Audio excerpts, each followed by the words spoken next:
Fala galera, tudo bem? Mais um grande dia de Euro, essa segunda-feira de rodada tripla teve bons jogos, foi uma boa rodada, com algumas surpresas, com dificuldade do lado da França, né? Então vamos começar pela França e aí a gente passa pelos três jogos aqui, dando esse resumão do dia, falando um pouco sobre diferentes aspectos. Começando por França e Áustria, foi um 1-0 para a França, com um gol contra definindo, era um dos jogos que eu tinha maior expectativa nessa fase de grupos da Euro, e acho que o jogo entregou, se não do ponto de vista de uma partida tão aberta, de chances claras de gol, mas taticamente um jogo extremamente rico do ponto de vista do que as duas equipes de características tão diferentes poderiam produzir dentro desse embate.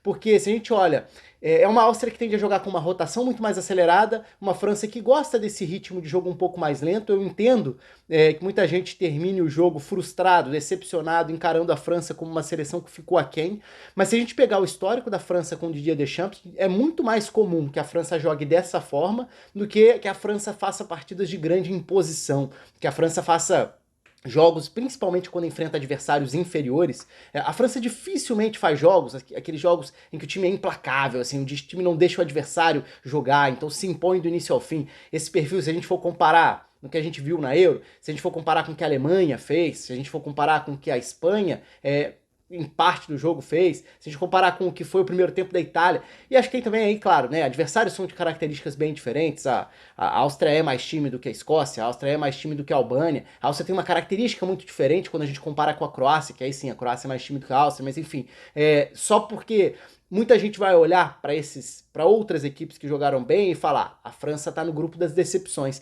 E eu acho que não é bem por aí se a gente colocar essa barra no lugar mais adequado em relação ao tipo de jogo que a equipe do Deschamps faz. Porque é uma França muitas vezes mais pragmática mesmo. Uma França que não se importa em passar parte do tempo sem a bola. Uma França que não vai fazer questão de pressionar para recuperar rapidamente a bola e deixar o adversário contra as cordas, não. A França confia muito na ameaça que ela gera quando ela tem a bola. E mesmo que ela leve um tempo para recuperar a bola. Então ela se posiciona, ela se defende, ela se sustenta para no momento em que tem a bola, gerar ameaça.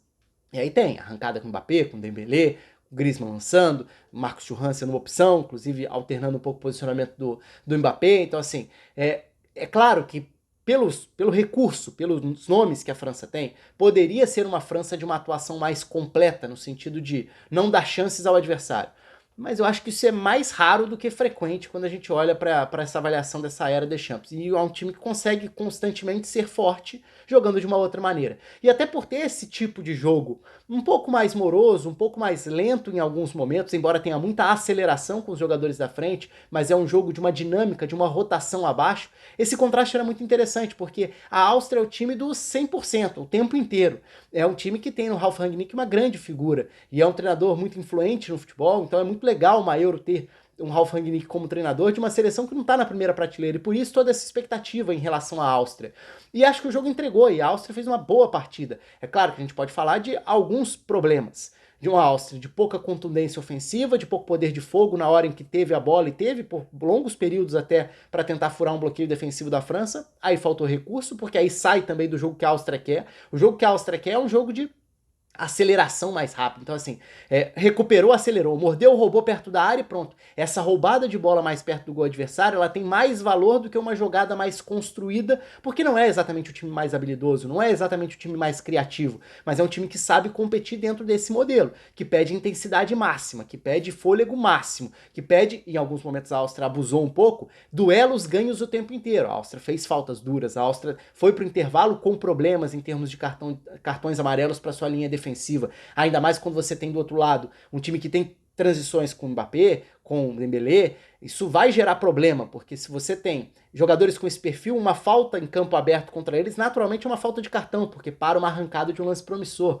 E por falar em arrancada também, que grande primeiro tempo do Theo, né? O Theo Hernandes sendo esse cara que atropelava. Se a Áustria marca correndo para frente para pressionar e seguindo esses seus gatilhos de pressão, especialmente quando o adversário toca pelo lado do campo, vem essa marcação-pressão, a França teve no Theo um jogador que atropelou essas marcações no primeiro tempo.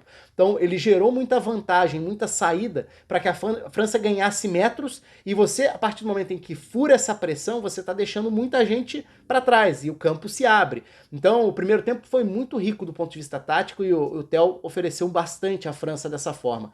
E aí, a partir do gol, principalmente, A França poderia ter castigado mais em termos de contra-ataques, né? A França poderia, o Mbappé teve aquela chance claríssima, mas em outros cenários, em outras situações dentro do jogo, a França poderia ter castigado um pouco mais a Áustria para de repente matar o jogo antes, não depender de um jogo que foi até os últimos instantes, com a Áustria podendo, ainda que com dificuldades, depois já recorrendo ao banco para tentar mudar um pouquinho o panorama ofensivo, para tentar incomodar mais. Mas uma Áustria que acho que acima de tudo muita coragem, muita personalidade, porque contra um time como a França, em que o ataque às costas é uma ameaça o tempo inteiro pelos jogadores que tem, talvez fosse o encaixe mais difícil possível dentro da Euro para a Áustria, é fazer esse tipo de jogo sabendo que tem esse cobertor curto de vou subir com todo mundo para pressionar, o campo fica maior nas costas, é campo para correr, a França tem a maior ameaça em profundidade do futebol mundial, que é o Mbappé. Então assim, em termos de encaixe, era um jogo muito delicado para a Áustria. E o fato da Áustria ter seguido dentro do seu plano de jogo, eu acho que é louvável. E o primeiro tempo conseguiu fazer, e até o fato de ter conseguido limitar esse número de contra-ataques que a França teve, acho que tudo isso é algo louvável. E com a bola, aí uma Áustria que até pelo jeito de jogar da França, ela não encontrou tantos espaços assim para contra-atacar, para ser mais direta. E aí esse jogo de posse de bola também era um jogo que tinha os movimentos já esperados, né? O Baumgartner virando o segundo atacante por dentro e Sabitzer de um lado e Laimer do outro, centralizando, formando basicamente um quadrado de meio campo que abre os corredores para os laterais tentarem ir à frente. É inevitável a gente falar da questão dos desfalques também, né? A Áustria perdeu jogadores importantes para essa Euro. Então, se a gente for pensar que teoricamente Linhart e Alaba formariam uma dupla de zaga titular, o Linhart está convocado, né, mas terminou a temporada lesionado. Schlager, goleiro, fora. Schlager, volante, fora. Assim, em termos de espinha dorsal, são jogadores importantes, né? E o que tira até em termos de opções que poderiam mexer e até oferecer fôlego novo para essa linha de defesa, isso tudo castiga. Mas de uma maneira geral, acho que foi uma boa partida, um todo. A França fez a parte dela, venceu um jogo difícil, um jogo em que teve dificuldades, mas que mesmo com essas dificuldades, acho que poderia ter definido antes se tivesse caprichado, ou se tivesse num dia mais inspirado, o próprio Mbappé de frente pro gol, né? Poderia ter feito 2-0. E do lado da Áustria, acho que foi uma demonstração da sua cara, do jeito que pretende jogar. E aí vamos ver nos outros jogos, que é onde dá para criar mais expectativa. Esse jogo de hoje era um jogo muito mais difícil para a Áustria mesmo. Agora, contra a Holanda e contra a Polônia, eu tenho muita curiosidade de ver se a Áustria vai conseguir impor o seu ritmo contra esses adversários, forçar erros e castigar esses erros eventualmente. A Áustria, por isso, antes várias vezes falei, a minha expectativa em relação à Áustria, por estilo de jogo é grande nessa Euro. E acho que esse primeiro jogo correspondeu, porque o jogo era interessante e acabou sendo interessante, embora não tenha sido o jogo mais aberto, com mais gols, com mais não sei se com mais emoção é a palavra, porque assim, teve drama, o jogo estava aberto, estava indefinido até o final. Talvez não tenha tido mais emoção, e aí, só antes de virar a chave para outro jogo, impressiona o tamanho do trabalho do Kanté nesse centro do campo. Essa era uma outra curiosidade que eu tinha, né? O Kanté substituindo o Tchouaméni. O Kanté foi uma surpresa ser convocado, ele estava meio fora do radar na Arábia Saudita e já sem jogar pela seleção há bastante tempo por conta das lesões que ele teve quando ainda estava na Europa. E aí o Kanté entra e acabou virando uma peça muito importante nessas recuperações, nas coberturas defensivas, para evitar justamente contra-ataques da Áustria no segundo tempo. E olha que aos poucos a Áustria foi lançando as armas que tinha, botando o Arnautovic. No fim, ficou muito pro final do jogo a entrada do Romano Schmidt, poderia ter sido um pouco antes, o Wimmer poderia ter... acabou entrando, poderia ter entrado um pouco antes também, mas enfim, a Áustria tentou lançar as alternativas que tinha. E nesse cenário de uma França esperando mais, o trabalho do Kanté de proteção à frente da defesa foi, mais uma vez, fantástico. E aí é um jogador que, nesse perfil, nesse tipo de jogo, ele se sobressai muito e foi muito bem. Eu acho que é o grande destaque, no fim das contas, da partida da França. Acabou sendo uma novidade em termos de escalação que até surpreendia por voltar à seleção, por ser convocado, por ser titular na estreia e acabou fazendo um belo jogo. Fica até a dúvida para ver os próximos jogos, com o Tchouaméni voltando à melhor condição física. Será que o Kanté sai do time? Enfim, são coisas para a gente prestar atenção nesses próximos jogos. Indo para outra partida, a derrota da Bélgica. A grande surpresa até agora da Euro, né? A Eslováquia conseguindo bater a Bélgica num jogo que foi muito interessante. E a Eslováquia teve um primeiro tempo que a parte final ali, os últimos 20 minutos, 25 minutos da Eslováquia foram muito bons. Porque era um jogo que tinha também uma curiosidade para ver como a Bélgica se sairia, essa nova versão da Bélgica, uma Bélgica que tenta mudar um pouco o seu perfil, que tenta ser mais agressiva quando não tem a bola e tenta ter posses mais rápidas e não aquelas posses mais longas de se estabelecer no campo de ataque e a partir daí fazer o seu jogo, não. Uma Bélgica que quer ser mais dinâmica. e que não conseguiu, né? Diante da Eslováquia não funcionou essa ideia de um meio-campo com Onaná e Mangala formando essa dupla, o De Bruyne como 10 ali à frente desse 4-2-3-1. A Bélgica começou o jogo com o Jeremy Doku fazendo o lado direito, o que fazia sentido, embora não seja o melhor lado dele, fazia sentido pelos complementos, por conta dos desfalques, sem Teat, sem Vertonghen, né? Aí também não tinha Witsel, não tinha Munier, mas esses dois últimos já são reservas mesmo. Agora, sem Teat e sem Vertonghen, o Carrasco foi escalado na lateral esquerda, e isso já a tendência era imaginar um Carrasco se projetando, e aí seria interessante o complemento com o Trossard, que poderia fazer esse papel da esquerda para dentro. E funcionaria em tese, até para gerar dúvidas, para gerar 2 contra 1 por esse setor. Só que o lado esquerdo da Bélgica não funcionou na primeira etapa. Primeiro porque o Carrasco não foi uma alternativa se projetando e porque o Trossard também fez um jogo abaixo. Então foi muito no Jeremy Doku a arma da Bélgica. E o Doku começou muito bem o jogo. Pela aceleração, esses primeiros metros das arrancadas dele são sempre muito difíceis de ser marcados. E ele começou muito bem, só que depois de 2, 3 boas jogadas ofensivas, ele comete o erro que gera o gol da Eslováquia. Então a Bélgica começava bem a partida, toma 1-0 um erro de saída de bola, foi muito bem o Shiransky que acaba fazendo gol no rebote, mas a forma como ele ajeita para a batida também foi muito inteligente. E aí aos poucos a Eslováquia ganha muita confiança não só para se defender dentro desse 4-5-1 que teve, claro, Lobotka e De Bruyne ocupariam uma faixa semelhante do campo, e ali estava um dos duelos importantes, porque o Lobotka é chave para a saída de bola, porque o De Bruyne é o jogador mais criativo da Bélgica, mas também porque a Eslováquia não marca lá atrás, a Eslováquia marca com o bloco médio, pressiona. Esse trabalho da segunda linha, a linha de 5 da Eslováquia é fundamental, porque é quem tenta tirar o espaço, e a Eslováquia conseguiu fazer com que o jogo da Bélgica ficasse muito concentrado nos primeiros passadores, e aí faltou qualidade para progredir com essa posse de bola, com Faz, com De Bast, com Castagne, com Carrasco, um pouco mais baixo até do que eu imaginava, mais recuado do que eu imaginava, com Onaná, com Mangala. Esses 6 primeiros jogadores geraram muito pouco avanço, e a Eslováquia conseguia pressionar, incomodar a circulação de bola, impedir avanços da Bélgica, e a Bélgica foi se tornando um time de uma posse mais lenta e pouco produtiva. E a Eslováquia não ficava assim pouco tempo com a bola, a Eslováquia recuperava a bola e foi criando muita autoridade, até qualidade para ficar com a bola. E aí o Lobotka é fundamental e fez um grande jogo. O Duda foi muito importante também, até gerando um problema de encaixe de marcação da Bélgica, porque o Duda, meio campista pela esquerda, baixava para ajudar o Lobotka em saída de bola, e o Onaná era o volante pela direita, só que o Onaná é o mais primeiro volante. E o Onaná, ao sair para fazer esse combate, ou ele sai e o espaço fica mais aberto, e aí em cenários de toques rápidos a Eslováquia progredia e a Bélgica estava sem seu principal volante, ou o Onaná ficava, o que dava conforto pro Duda fazer essa saída de bola junto com o Lobotka. Então esses dois geraram muitas vantagens com bola para a Eslováquia no primeiro tempo. E a Bélgica foi ficando desconfortável nos períodos em que estava sem a bola, porque não roubava rápido, não tinha contra-ataque, quando tinha a bola não progredia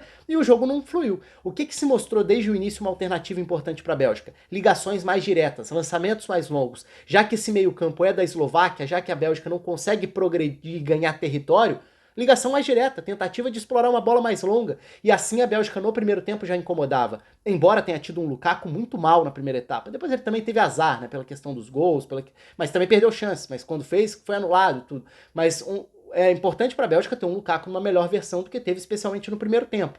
Mas o jogo estava muito baseado na capacidade de passe do De Bruyne e na capacidade de aceleração e drible do Jeremy Doku. Foram os dois jogadores que colocaram a Bélgica diversas vezes dentro do jogo. E até por isso, acho que demorou o Domenico Tedesco a ir para uma alternativa que já se mostrava muito óbvia no intervalo, que era a de partir para essa variação de basicamente um 4-2-4, que poderia ter o Openda jogando junto com o Lukaku por dentro, algo que só foi acontecer já no finalzinho do jogo, e gerou inclusive o lance do empate, que foi anulado depois pelo VAR, pelo toque na mão do Openda, um lance discutível. Sim, eu não teria marcado, mas não acho nenhum absurdo, porque é de interpretação, é um lance subjetivo mesmo. Aliás, eu acho que o ponto mais interessante desse lance, não é o que vai mais gerar debate, mas foi a utilização da tecnologia para mostrar a questão do chip na bola da Euro, né? Porque a bola da Euro passa a ter um chip que detecta os contatos que ela tem. Então, essa sensibilidade é fundamental para determinar o momento do contato para um passe na hora de estabelecer impedimento. Mas ela foi usada também para provar que houve um toque na mão na hora da jogada do Openda, o que não necessariamente caracterizaria uma jogada ilegal, tá? Porque nesse lance, se a finalização é do Openda, se ele toca com a mão na bola, com ou sem querer, e faz gol, o gol é irregular, sem discussão. Como a assistência foi dele, aí já passa a ser subjetivo. Foi falta? Não foi falta. Teve intenção? Não teve intenção. Tirou vantagem? Não tirou vantagem. Aí vira uma questão de subjetividade, de interpretação. A arbitragem entendeu que teve, que foi ilegal, anulou o gol. Mas a Bélgica teve períodos do segundo tempo em que jogou muito bem. No início, logo depois da entrada do Bakayoko, que acho até que também poderia ter entrado antes, a questão de, aí sim, baixar o De Bruyne para virar um armador na dupla de volantes e passar a ter velocidade pelos dois lados, embora o Bakayoko tenha produzido pouco, mas assim, entrou para ser o ponta pela direita, o que devolvia o Jeremy Doku à esquerda, e até para tentar fazer uma parceria com o Carrasco, que aí sim entra um pouco mais no jogo, porque a Bélgica procurava a todo momento o Jeremy Doku. Agora, e o De Bruyne mais recuado podia direcionar com mais qualidade esses passes. Então, se o jogo da Eslováquia estava muito bem sustentado defensivamente e a Bélgica tinha dificuldade de progredir, recua, envolve mais o De Bruyne na jogada, coloca mais um jogador para atacar a última linha e gerar dúvida. Nesse sentido, nessa última parte, o Domenico Tedesco demorou um pouco, porque ele no primeiro momento coloca o Trossard de segundo atacante, tentando gerar dúvida, já ajudou, porque aí ora ele é um segundo atacante alinhado ao Lukaku, ora ele é um meia a mais, então isso gera dúvida no defensor. Eu saio para dar combate ou eu fico? Ele é meia ou ele é atacante? Quem vai ocupar essa área que o Lobotka pode vigiar? Então, assim, esse tipo de movimento é muito importante para gerar dúvida na marcação adversária. Só acho que a Bélgica poderia ter feito isso um pouco antes dentro do jogo. De qualquer forma, no fim das contas, é uma super vitória da Eslováquia. A Eslováquia conseguiu, no primeiro tempo, deixar uma impressão muito boa. No segundo tempo, sofreu mais, e aí no todo acho que o resultado poderia tranquilamente ser outro. A Bélgica, pelo que produziu, poderia ter empatado e eventualmente até virado o jogo. Então assim, não é que a Bélgica tenha feito uma partida muito ruim, a Bélgica teve claros problemas, a sua estratégia inicial, a sua escolha inicial não funcionou, mas dentro do que a Bélgica achou de alternativas dentro do jogo, ela produziu, e poderia ter saído, sem dúvida nenhuma, com o resultado melhor da partida. De qualquer forma, grandíssimo trabalho defensivo da Eslováquia no seu meio campo, com Lobotka bem, com Duda importante, com essa linha de 5 funcionando, e a linha de 4 também, com o Hantsko fazendo um importante papel pelo lado dele, sendo muito exigido, um duelo difícil com o Jeremy Doku no início do jogo. No segundo tempo já mudou um pouco, e aí a Bélgica passou a atacar um lado que talvez tenha menos força da Eslováquia, que é o lado que tem o Pekarik e o Vavro, também fez um bom jogo, embora tenha sido batido no lance do Openda, quando gera o gol anulado, mas aí sim o Openda com o corpo, e aí é importante também, né? 2 centroavantes, se o jogo é mais direto, 2 jogadores que são centroavantes, mas que sabem romper. Então assim, o jogo pedia por aquilo desde o intervalo. Mas enfim, a Eslováquia consegue 3 pontos fundamentais e isso torna o grupo muito mais aberto, muito mais vivo, porque era um grupo que tinha, embora a Bélgica não entre nessa Euro como uma favorita, né, a Bélgica mudou de status, isso é indiscutível, mas ela entrava nesse grupo como uma grande favorita, e nesse grupo ela precisava se impor, mesmo não sendo uma das principais seleções da Europa no momento, e já começa perdendo para a Eslováquia, o que dá uma movimentada nas coisas, até porque no outro jogo do grupo, a Romênia venceu a Ucrânia, e venceu de uma forma categórica, então assim, não foi a única surpresa do dia. E eu digo surpresa porque, assim, a Ucrânia era a favorita. Claro que não gera o mesmo choque ver a Romênia bater a Ucrânia do que a Eslováquia bater a Bélgica. Só que um 3-0, sim, surpreende. E aí acho que tem também alguns aspectos que vão além da questão tática, da questão técnica. Acho que tem muito lado psicológico, porque a Ucrânia fazia um bom início de jogo e o jogo se apresentava dentro de um cenário esperado, né? A Ucrânia tendo a bola, trabalhando a bola, circulando a bola, e é um time com qualidade desde a sua primeira linha para fazer isso. Então, um jogo que tem o Konopля se projetando na lateral direita, não tinha o Mikolenko lesionado, então o Zinchenko foi puxado para a lateral esquerda, mas naturalmente faria uma saída mais por dentro. O Chaparenko entrou no meio, que qualificaria o passe na saída de bola também, mais Matvienko e Zabarny, zagueiros que têm qualidade com a bola. Então, assim, era uma Ucrânia que tinha qualidade nos primeiros passes, tentando acionar um Mudryk para acelerar pela esquerda, tentando acionar um Sudakov por dentro, e aí é que foi o grande problema. A partir desses primeiros passes, como você se estabelece no campo de ataque e cria chances reais? Aí faltou a Ucrânia. Faltou um pouco mais dessa criação de jogadas de perigo real. Isso a Ucrânia não teve mesmo enquanto estava bem no jogo. E aí, onde que entra o lado psicológico? Nos baques.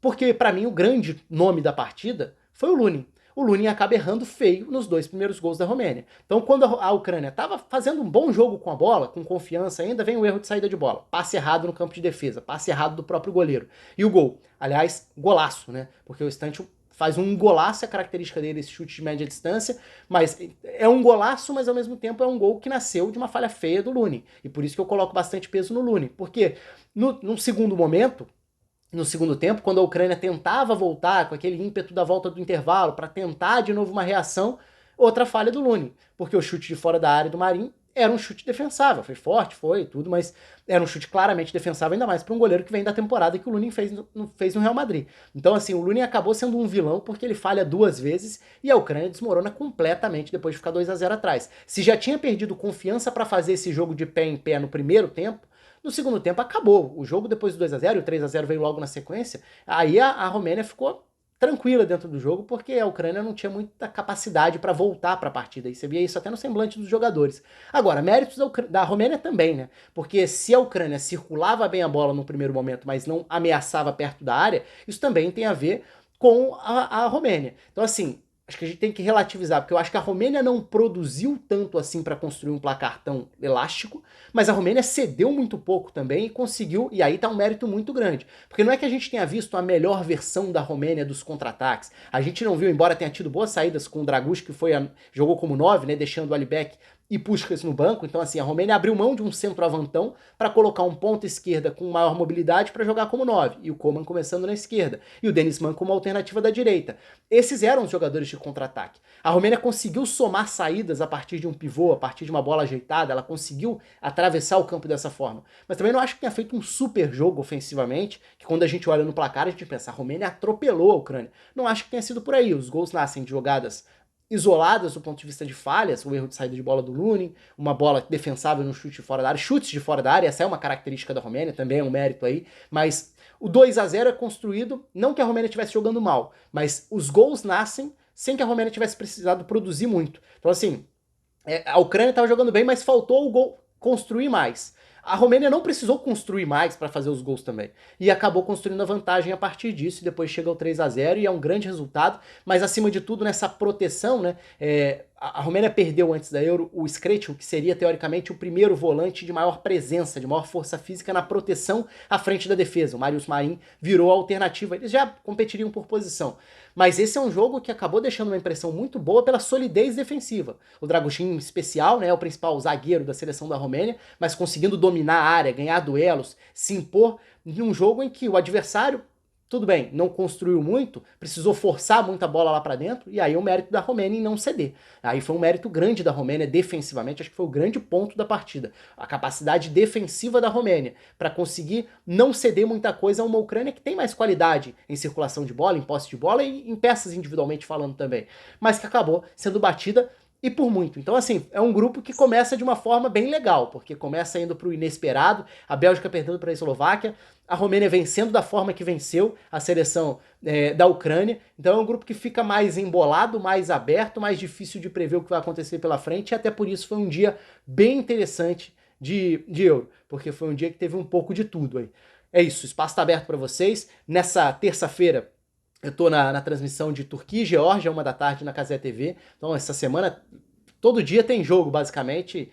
Da Euro tem, né? Mas eu digo de transmissão que eu estarei. Nesse caso, na terça-feira, eu tô em Geórgia e Turquia, que é um prato cheio pra galera dos memes aí, dos memes dos nomes da Geórgia e tudo. A Turquia também tem nomes bem complicados. Mas, enfim, vamos começar agora o grupo que fecha, né? O último dia de primeira rodada da fase de grupos. Eu vou até tentar, não prometo, mas pode ser que nessa terça-feira, dependendo da internet aqui, eu tente fazer uma live para aí a gente fechar a primeira rodada. Aí vai depender de condições de estrutura tecnológica aqui no hotel. Um abraço para todo mundo e até a próxima.